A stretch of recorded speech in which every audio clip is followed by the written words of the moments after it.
Kolkata night রাইডার্সের পথের কাঁটা কে হতে পারে, রাজস্থান না পাঞ্জাব? কলকাতা নাইট রাইডার্সের টপ ফোরে কোয়ালিফায়ার পথের কাঁটা কোন টিম হতে পারে, পাঞ্জাব না রাজস্থান? রাজস্থান যদি একটি ম্যাচ হেরে যায় তবুও পাঞ্জাব এবং কলকাতার মধ্যে 15 পয়েন্ট হয়ে যাবে এবং নেট রানের পয়েন্টে মারামারি হয়ে যাবে। তো দুটো দলের কাছে সুযোগ আছে। তো কলকাতাকে টপ ফোরে কোয়ালিফাই করতে গেলে পাঞ্জাবকে হারতে হবে এলএসজির বিপক্ষে ম্যাচে এবং রাজস্থানকে হারতে হবে মুম্বাইয়ের বিপক্ষে ম্যাচে। এলএসজি যদি পাঞ্জাবকে হারাতে পারে এবং মুম্বাই যদি রাজস্থানকে হারাতে পারে তো কলকাতা নাইট রাইডার্সের টপ ফোরে যাওয়ার রাস্তা একদম ফাঁকা। এতটুকু করলে হবে না, দিল্লিকেও হারাতে হবে কলকাতা নাইট রাইডার্স এবং কলকাতা নাইট রাইডার্স সব থেকে প্লাস পয়েন্ট হয়ে গেছে, তাদের ম্যাচটি আছে একদম শেষে আছে তাদের ম্যাচ।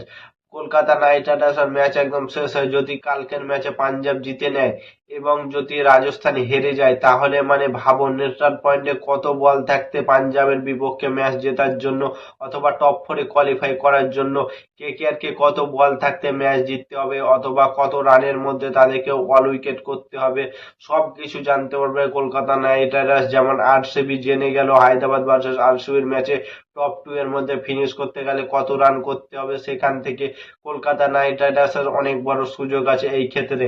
তো কলকাতা নাইট রাইডার্স দিল্লির বিপক্ষে যে ম্যাচ খেলবে সেই ম্যাচে অনেকটা ইফেক্টিভ হতে হবে এবং বড় বড় প্লেয়ারকে নামাতে হবে সেই ম্যাচে, কারণ সেই ম্যাচে কলকাতা নাইট রাইডার্সের জন্য সব থেকে বড় প্রবলেম হয়ে যাবে আঙ্কিশ রঘুবংশী।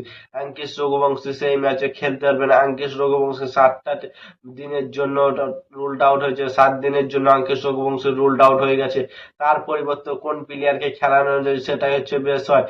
তার পরিবর্তনে আমার মনে হয় সব থেকে বেস্ট রিপ্লেসমেন্ট হবে রাচিন জাবিন্দা। রাচিন জাবিন্দাকে চান্স দেওয়া দরকার, কারণ রাচিন জাবিন্দাকে 11-13টি ম্যাচ হয়ে গেল এখন পর্যন্ত চান্স দিলে না।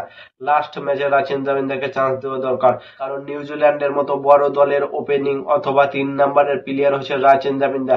তারা তিনজন মিলে কি করেছিল তোমরা তো সবাই দেখেছিলে টি-20 ওয়ার্ল্ড কাপে।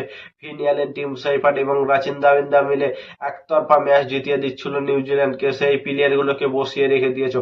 আমার মনে হয় সব থেকে বেস্ট হলো ফিন অ্যালেন এবং টিম সাইফার্ট ওপেনিং এবং 3 নম্বরে রাচিন জাবিন্দা এবং আরেকটি বিদেশি প্লেয়ার সুনীল নারায়ণ। এই 4জন যদি বিদেশি প্লেয়ার খেলাতে পারতো কলকাতা নাইট রাইডার্স, তো তাদের টিম আরো শক্তিশালী এবং মজবুত হতো এবং বোলিং লাইন আপে আরেকটু স্পিনার আর একটা পেত রাচিন জাবিন্দাকে, কারণ রাচিন জাবিন্দা খুব সুন্দর স্পিন করে এবং সে একটা বড় মাপের অলরাউন্ডার প্লেয়ার হার্দিক পান্ডিয়াদের মতো। তো কলকাতা নাইট রাইডার্সকে জিততে হবে দিল্লির সাথে ম্যাচ, এবং রাজস্থান যদি ম্যাচ হেরে যায় তো কলকাতা নাইট রাইডার্সের টপ ফোরে কোয়ালিফাই একবারে 100% চলে যাবে, কারণ পাঞ্জাবের বিপক্ষে ম্যাচ আগে হয়ে যাবে। তো কলকাতা নাইট রাইডার্স বুঝে নেবে কত রানে জিততে হবে অথবা কত বল থাকতে জিততে হবে। তো তোমাদের মতামত কমেন্ট করে জানাও, রাজস্থান কি কলকাতা নাইট রাইডার্সকে টপ ফোরের মধ্যে এন্ট্রি করতে দিবে কিনা। আর নতুন কোনো আইপিএল ভিডিও দেখতে হলে চ্যানেলটাকে সাবস্ক্রাইব এবং ফলো করে দাও। ততক্ষণের জন্য টাটা, বাই বাই, জয় হিন্দ।